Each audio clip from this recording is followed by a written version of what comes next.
As you prepare to rest, let your mind drift far back through time. Tonight, we journey into the final days of one of history's most infamous figures. Not with judgment nor fear, but with quiet curiosity. Deep beneath the war-torn streets of Berlin, a hidden world waited in silence. A place where power crumbled and fate could no longer be denied.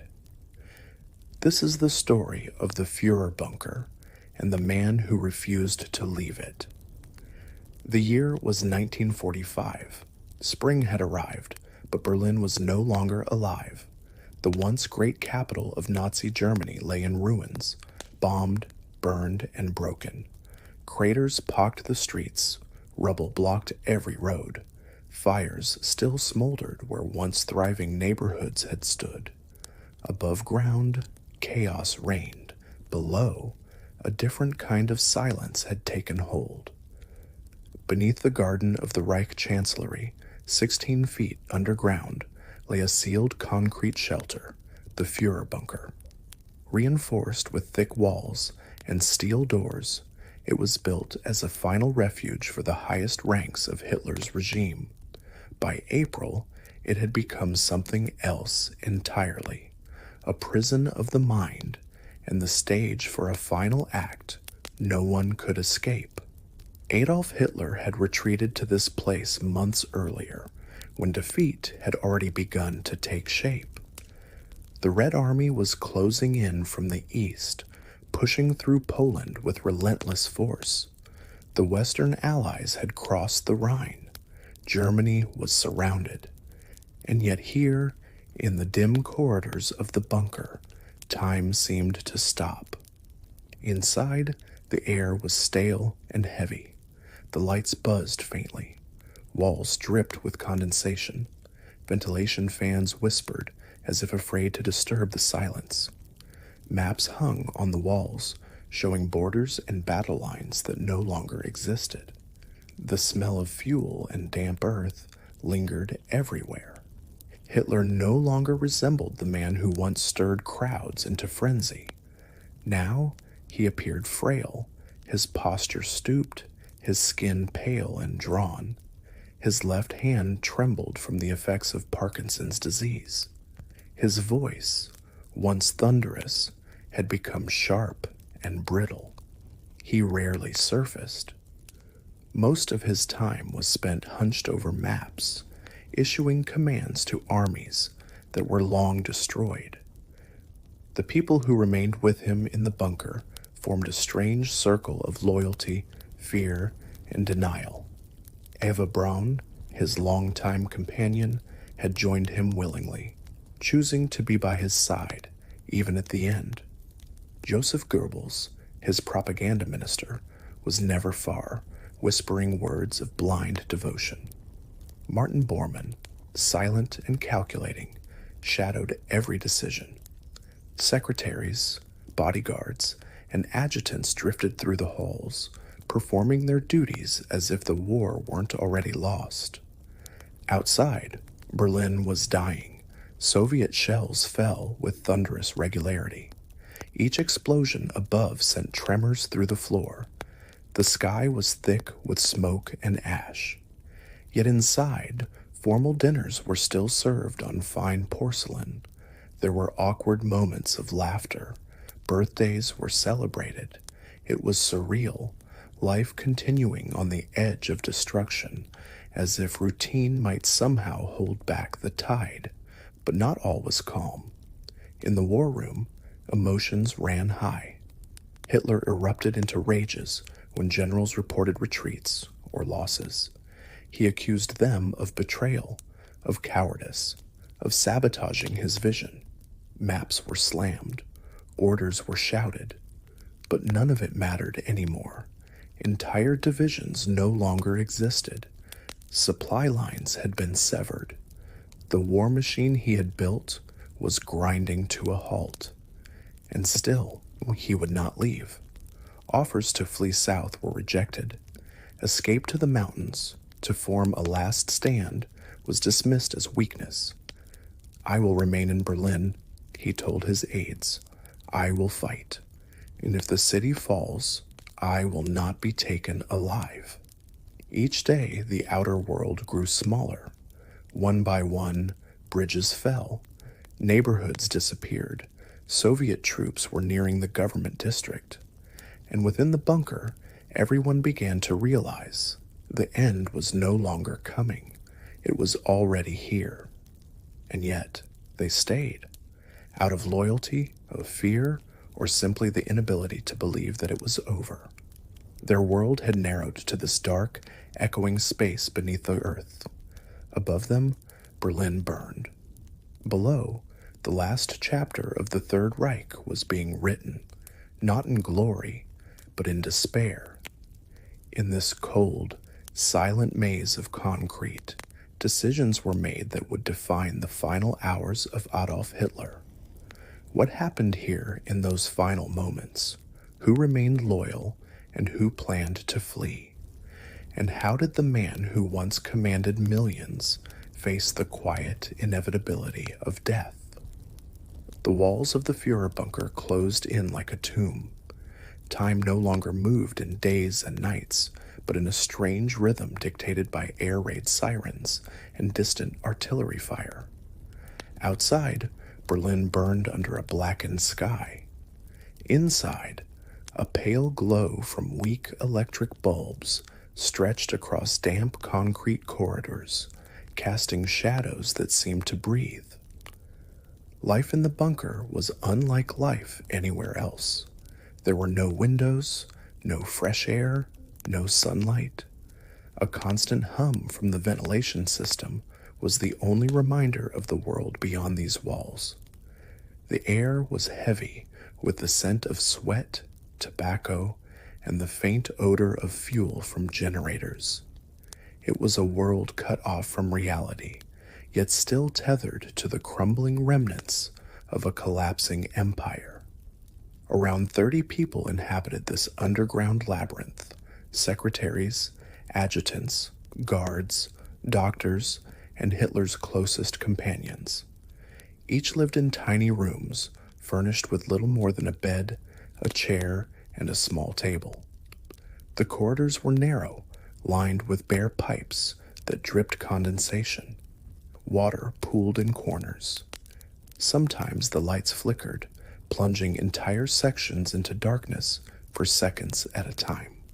And in the center of it all was Hitler. He rose late, usually around midday, pale and weary, his steps slow and uncertain. The trembling in his hands had worsened. He moved carefully, supported by the walls as if the earth beneath him might give way. His meals were taken in a small dining room, simple vegetarian dishes prepared by his cook. Occasionally, Eva Braun joined him, smiling through a strange, brittle cheerfulness. She tried to maintain a sense of normality, even bringing small touches of comfort, flowers in a vase, a gramophone playing faint melodies of old waltzes. Conversations around the dinner table were surreal. Outside, the Soviet army was closing in from every direction. But inside, talk drifted between films Eva loved, favorite recipes, and fleeting fragments of hope that reinforcements might arrive. They spoke as if willing the outside world to vanish, as if the bunker could remain a sanctuary forever.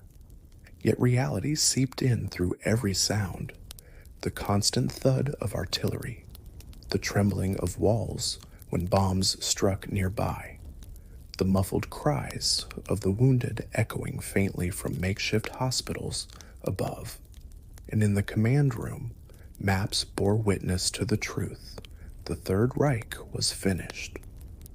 Generals came and went with their reports. Each brought worse news than the last. Entire divisions had ceased to exist. Supplies were gone. Ammunition was nearly exhausted. Still, Hitler issued orders for counterattacks that would never come. He moved phantom divisions on maps, commanding armies that were already destroyed. His fury erupted in sudden storms of rage. He screamed at his officers, accused them of treachery and cowardice, slammed fists on tables. The bunker walls absorbed these outbursts, vibrating with every roar of his failing voice.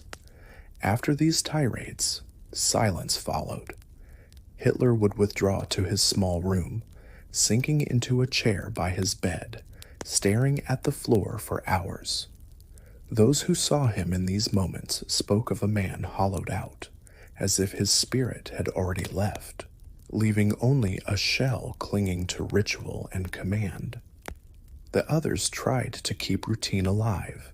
Secretaries typed until their fingers ached. Goebbels, always the zealot, remained close, his loyalty unshaken. He spoke with burning conviction that the German people would rise again, even as Berlin lay in ruins above their heads. His wife, Magda, brought their children to the bunker, 6 young lives, now caught in a web of despair and fanaticism. There were moments of grotesque normality. Eva hosted small gatherings in her room, serving coffee, offering sweets saved from better days. She dressed carefully each morning, as if preparing for a gala rather than the end of the world. Some laughed softly at her optimism.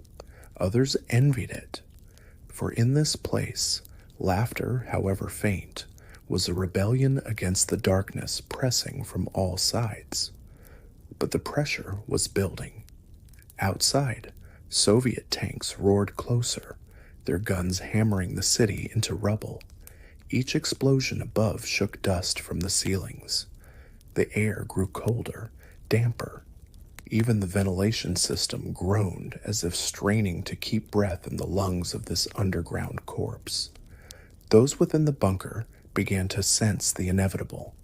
There would be no escape for most of them. No miracle, no sudden reversal of fate. The walls that once promised safety now felt like the bars of a cage.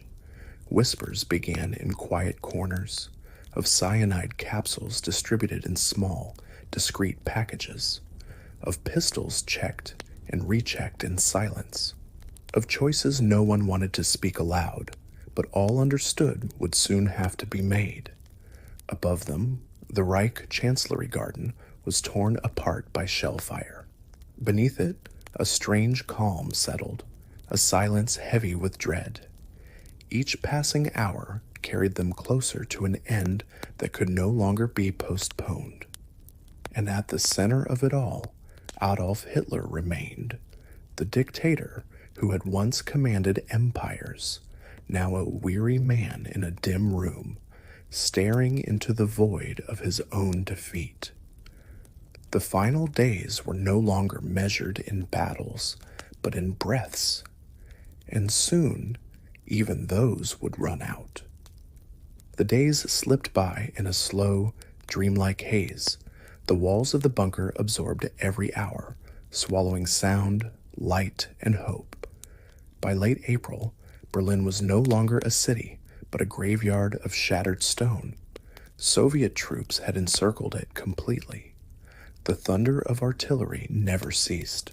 Sometimes it sounded distant, like a storm rolling across an empty plain. At other moments, it was deafening, shells landing so close the dust rained from the ceiling and water rippled in glasses on the dining tables. In the bunker, time was measured not by clocks, but by the news that arrived from the front, and each report was worse than the last. The last reserves had been thrown into the fight. Ammunition was almost gone.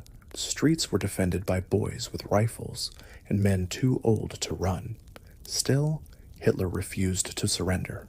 His voice, though frail, carried an iron will. There would be no negotiations, no escape. When generals suggested a breakout attempt, he dismissed it as cowardice.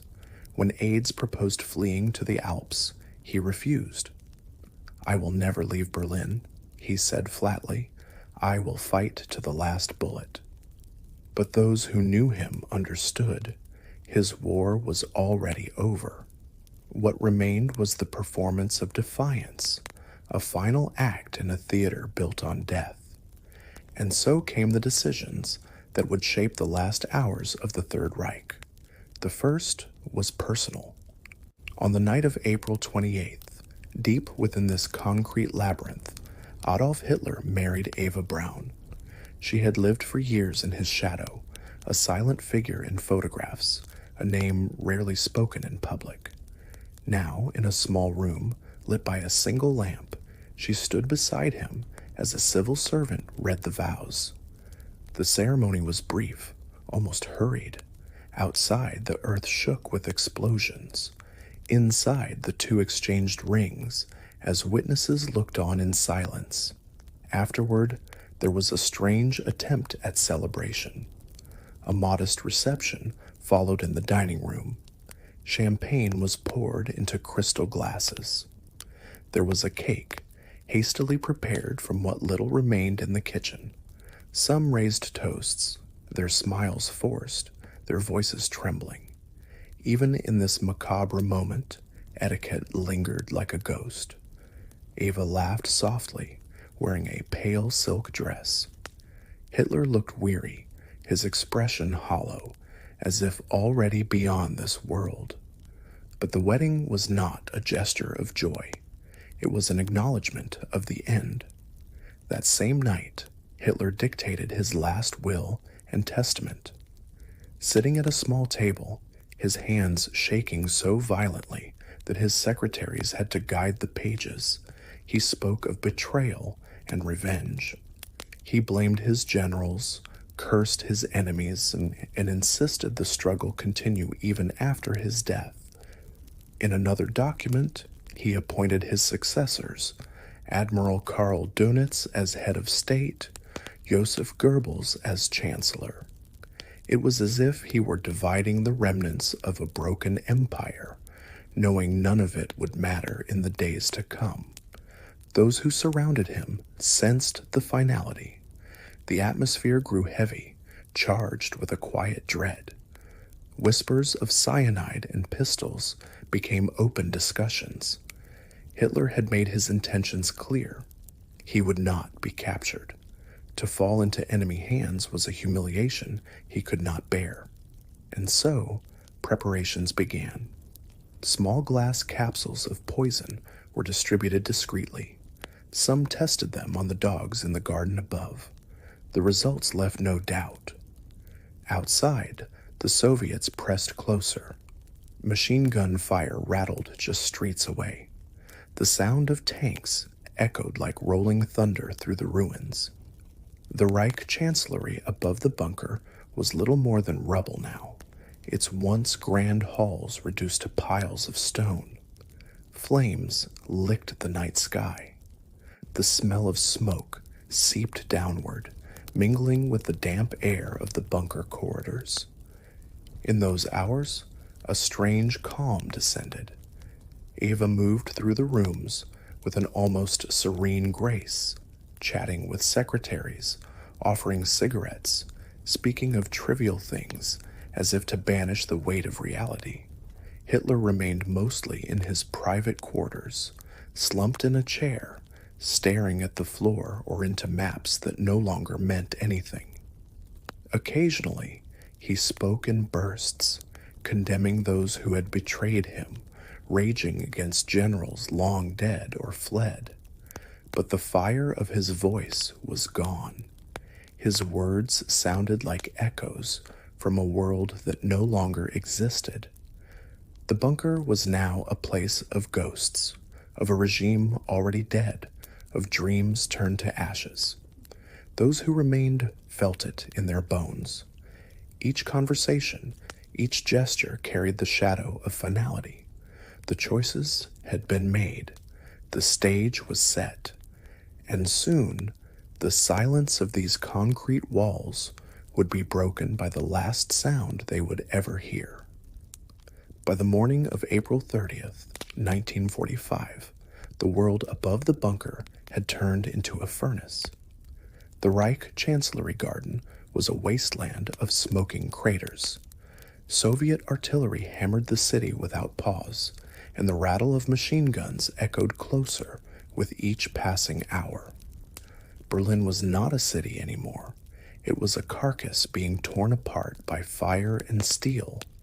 And deep beneath this ruin, in a dim concrete chamber, Adolf Hitler prepared for his final act. He had made his decision the night before. There would be no capture, no courtroom humiliation, no trial like the one that condemned Mussolini. Death would come by his own hand, and it would come today. Those in the bunker felt the weight of it in the air, a stillness that pressed down like the heavy walls themselves. Hitler spent the early hours with his staff, saying little, moving slowly. His complexion was gray, his back bent, his face drawn tight as parchment. At one point, he summoned his physician to confirm the methods, cyanide combined with a gunshot to the head. Eva Braun, now his wife of less than 40 hours, had already resolved to follow him. She requested only poison, not the bullet. There was no drama in her voice when she spoke of it, only calm acceptance, as if the decision had been made long ago. Shortly after lunch, the preparations began.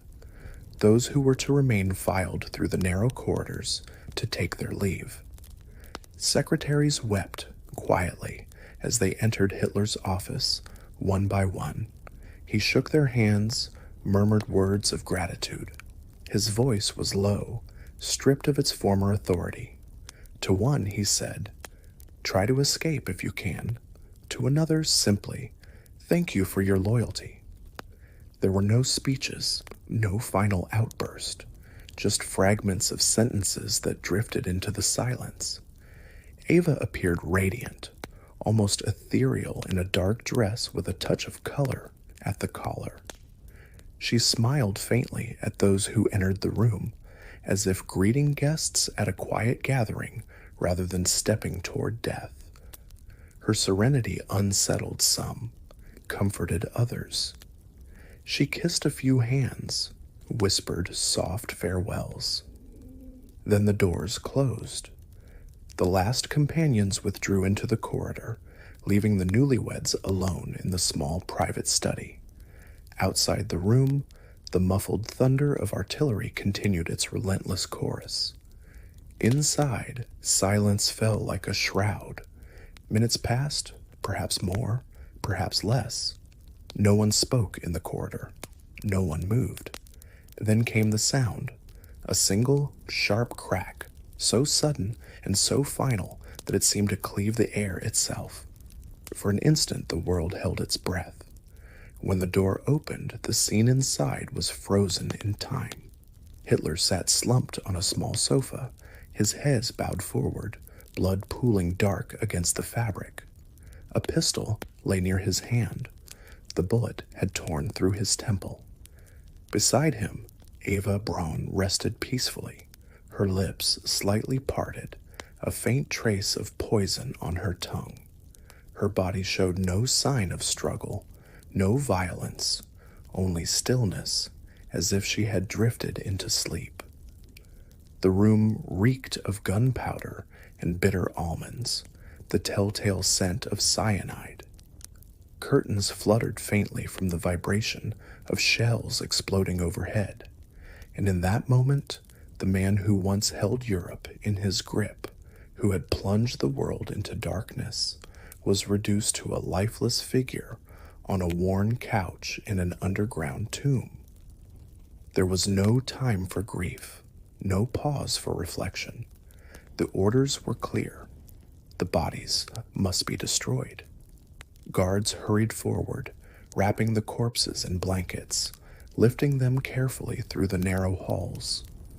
The smell of fuel soon filled the air as they carried them up the steep stairway to the garden above.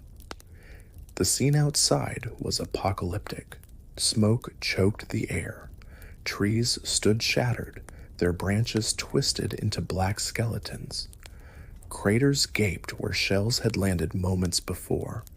The garden where Hitler once walked among flowers was now a blasted ruin of earth and rubble.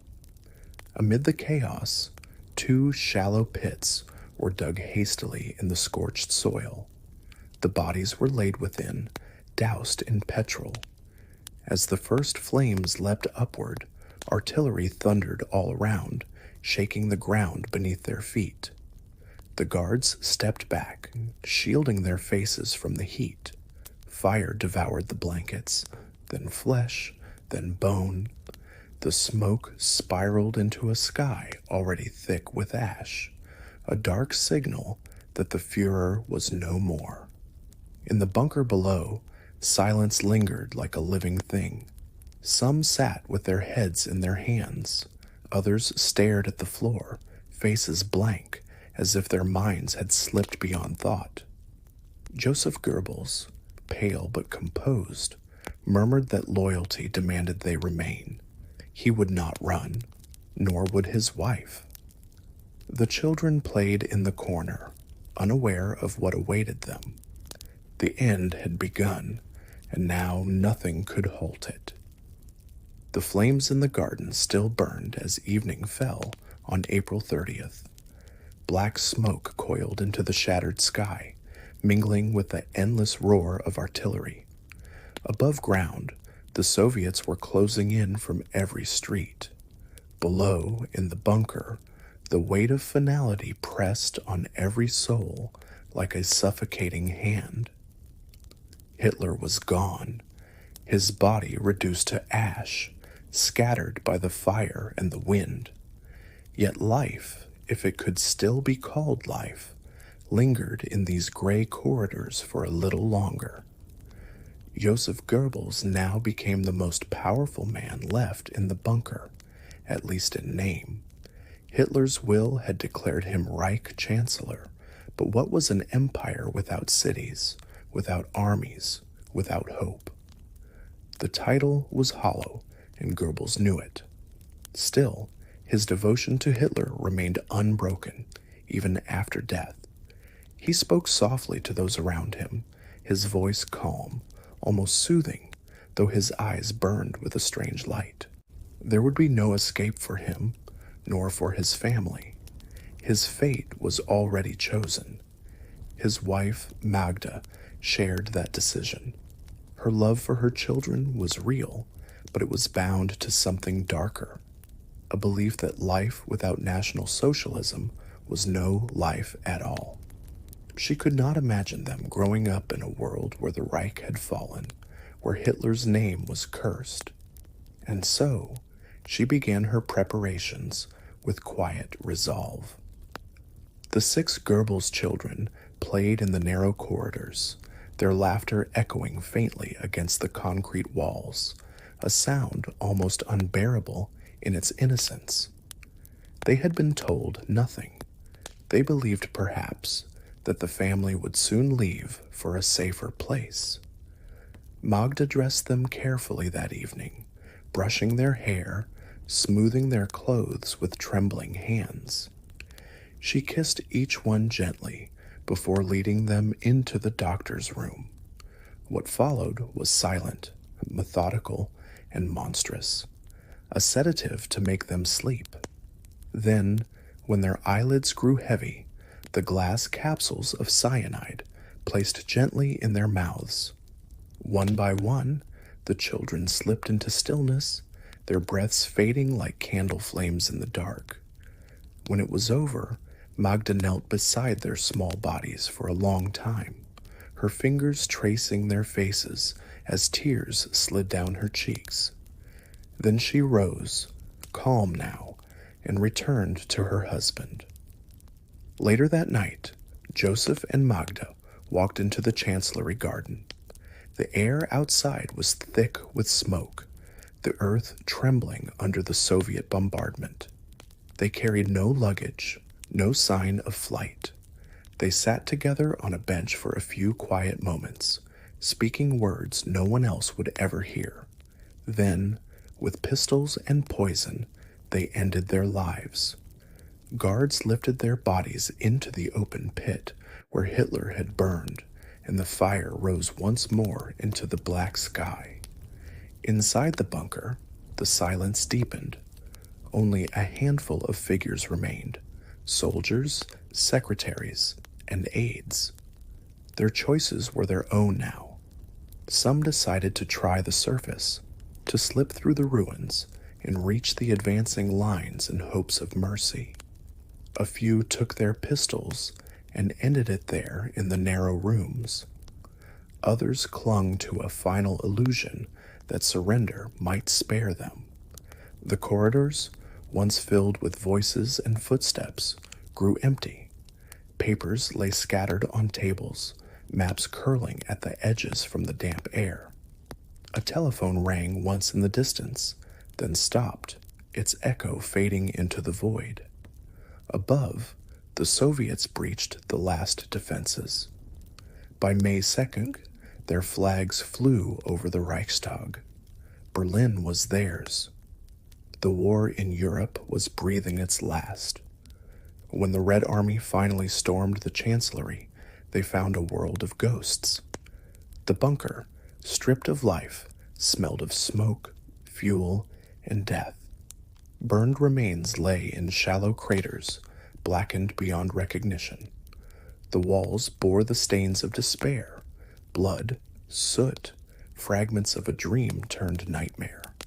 Soldiers walked through its silent halls with disbelief, searching for the man whose shadow had darkened the world, finding only ashes and echoes. And so it ended, not with the grandeur Hitler had imagined, not with the triumph of a 1,000-year Reich, but in a concrete tomb beneath a ruined city, in whispers and gunshots, in poison and fire, in the death of children who never understood why their lives were taken. Above ground, the guns would soon fall silent. The war that had consumed millions, that had scarred continents, was nearing its close. But in that bunker, on those final days, the world witnessed the purest shape of ruin, a vision of absolute power collapsing into dust, leaving behind only the cold truth that empires, no matter how vast, are mortal. And so the last fortress fell,